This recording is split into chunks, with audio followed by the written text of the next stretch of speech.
Okay, so guys, let me introduce you to some of our new speakers we have. And you already saw on Shane's channel, but these are the last generation actually. So we always do an iterative process of improving our products. And the first product I want to show you is the 6 Pro Passive. This 6 Pro Passive, as you see, looks a little different. I mean, not only that it has this, cosmetic changes with these stripes in the front, but also, I'm not sure if you can see that, but the cone material is very different.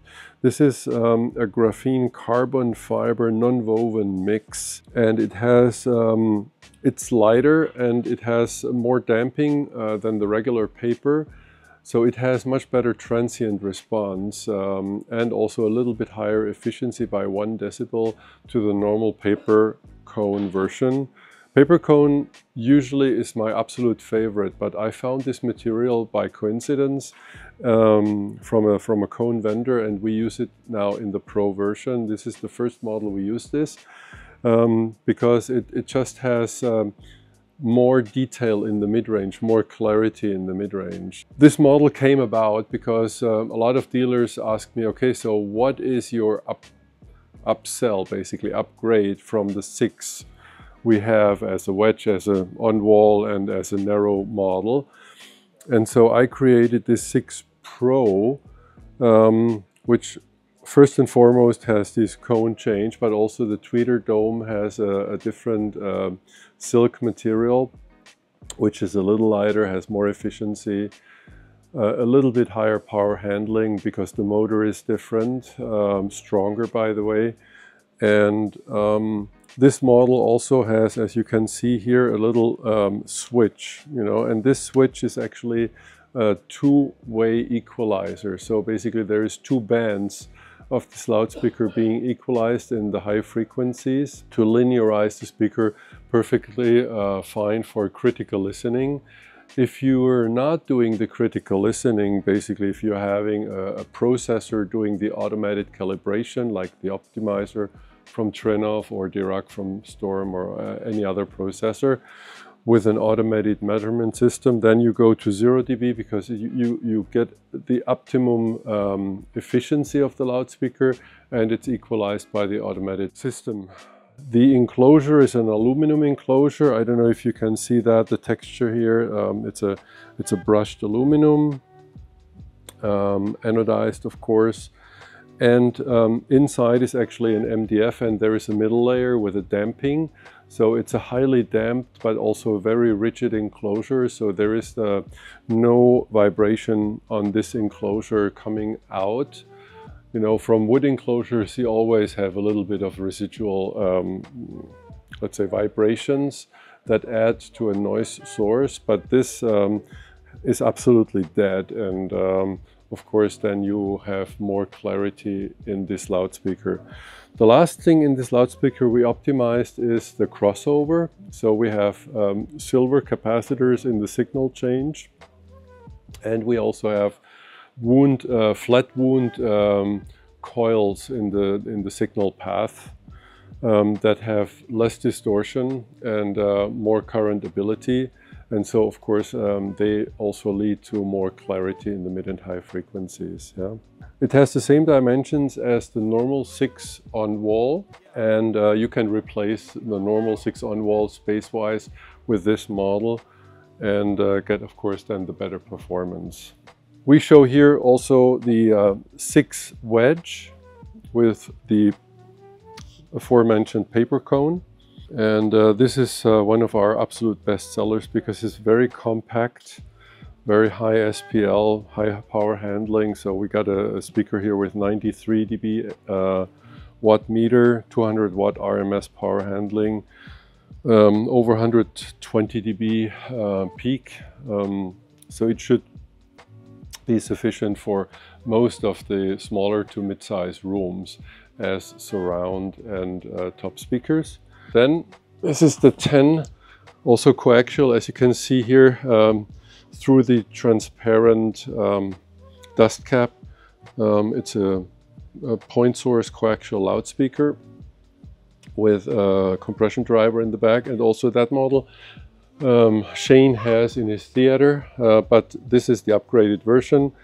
We use a different dome material as well. We changed also the waveguide inside, and the changed material is an aluminum magnesium alloy.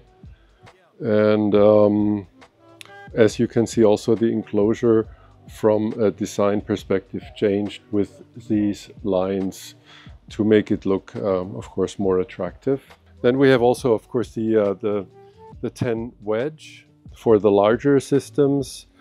This is a speaker, to the best of my knowledge, doing about 124 dB SPL.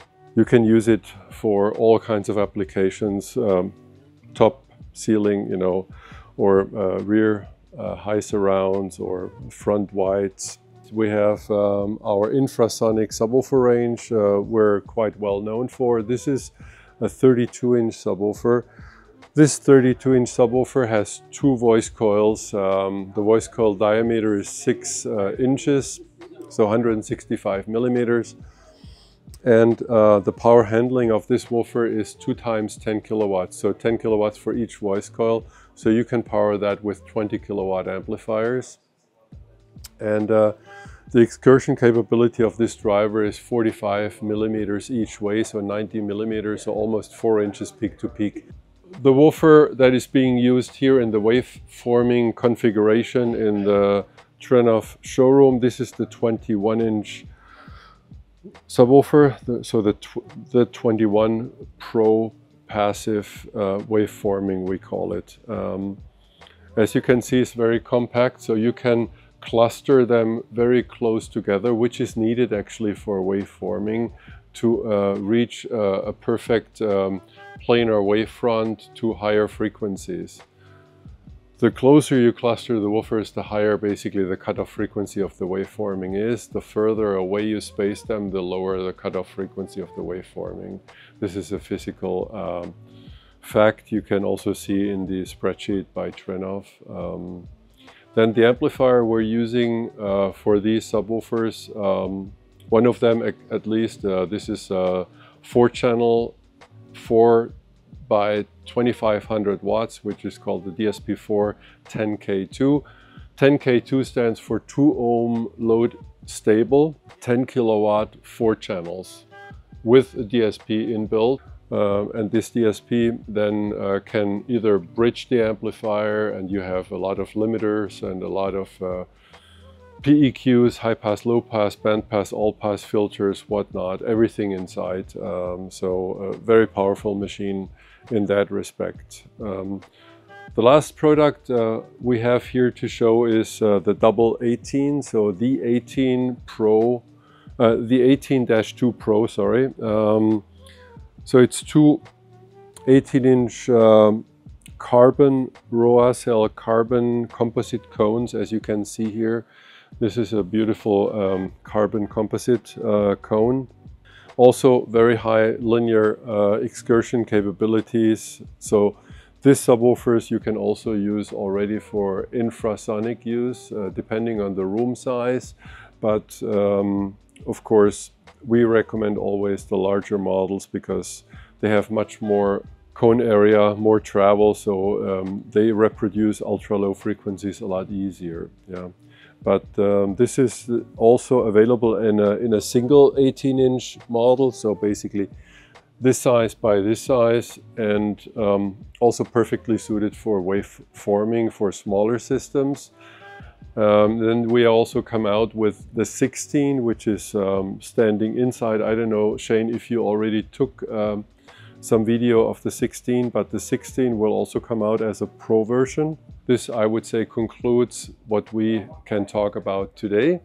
And of course, I will have, you know, Shane maybe at CEDIA or maybe at other occasions, maybe at Theater Upgrade from Shane, or maybe he's visiting one of our showrooms worldwide soon. So anyway, thank you, Shane, for having me, and wish you a good day. Thank you.